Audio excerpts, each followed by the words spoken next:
It's Roy here with some clues for little mechanicking work on CRR News and Clues. I'm having to replace the front drive axle shaft seal right up in there. The bearing is good. I've replaced them before. The seal has been leaking since after that point. I just found part of the reason why. Frankly, this shaft needs a sleeve or replaced. As far as I know, no sleeve is available for that right there. I'm gonna buff it up and put it back together because the thing has to get on the road. So it can be used. I would recommend replacement or sleeving. The reason I'm doing this video is not to show how to do the task, but how to do it without the tools that the professional shops and all the trolls might have in the store up their back alley that us folks out away from town don't have. Because this is a steering wheel puller, part of one, that just happens to fit on my slide hammer, but that's the hook of the slide hammer. The handle goes on this end. These bolts are some M8 metric bolts that were laying around. I couldn't find 5/16. These work pretty good. They got the flared head here because when you put it through this smooth hole in here, I'd hoped they had threads. I didn't think it did, and it doesn't. This, here we go, is right beside that axle housing. So you cannot fit the nut of a larger bolt like a 3/8 bolt or the M10 metric that the threads go here. I have a balancer puller set that has M10 bolts here, but they were not they were barely long enough to go through my crossbore snap-on puller. That the center hole in that puller is way too big for this old slide hammer, and the larger slide hammer is 40 miles away, I guess.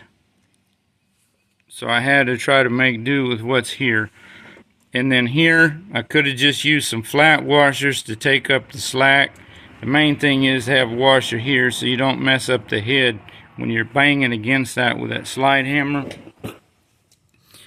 These nice steel bushings I use for all sorts of stuff, including on the tip of the pullers. And here, see if I can get this to... You just slide it forwards and slam it back, normally against the nut that's at the handle there, of course, but that's how it works. So this was attached here, right through those holes. Then I managed to get a helper to get a nice long handled pry bar over there, which is partially blocked by a big nail bar, and put it carefully between the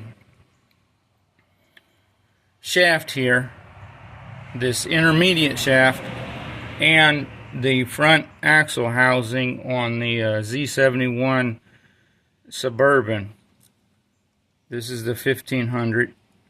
Okay, anyway, put that in between and pried against the housing to give some extra continual tension while I was working the slide hammer back, putting jerking tension here.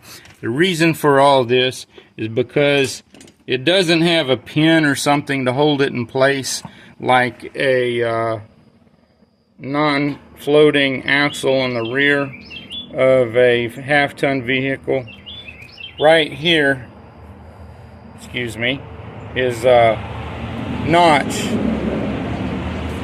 and inside the axle is a ring that catches on that notch to hold it in place, where then it's got a little carrier bearing right there that or bushing that apparently goes on the tip end of that shaft. So when it's reinstalled, it has to be made sure that it goes all the way in place so that the seal is in the correct position, but so that's locked in place and cannot slide out by trying to pull it back out manually. So it is what it is. I, of course, in order to get enough working space, I had to take loose the upper control arm, took the nut off. I don't want to damage the boot or the ball joint, so I took a pry bar between this point here and down and pried like so against the steering knuckle, and then took a good big ball peen hammer and banged against the side of here, and it popped up. I intend to use anti-seize on the shaft or in the hole when I put it back together to prevent it from seizing, and so it'll go all the way in properly, like I guess wasn't done when I put it together before. I guess I didn't have anti-seize. Maybe I put a little bit of lubricant. Here, let me show, is the bushing set for the pin on the stabilizer. Goes through the lower control arm up through here. I had to take both of them out to get enough slack to raise that up out of the way to get the intermediate shaft out. I wish I'd have done it right away and I wouldn't have been working right against that. All I had done is taken the bolt out, but this was still right here. And so I'd recommend, even if you're not removing the other side, go ahead and just take it loose, rotate it up in the first place. I did this task before with a different tool set. It was harder to do.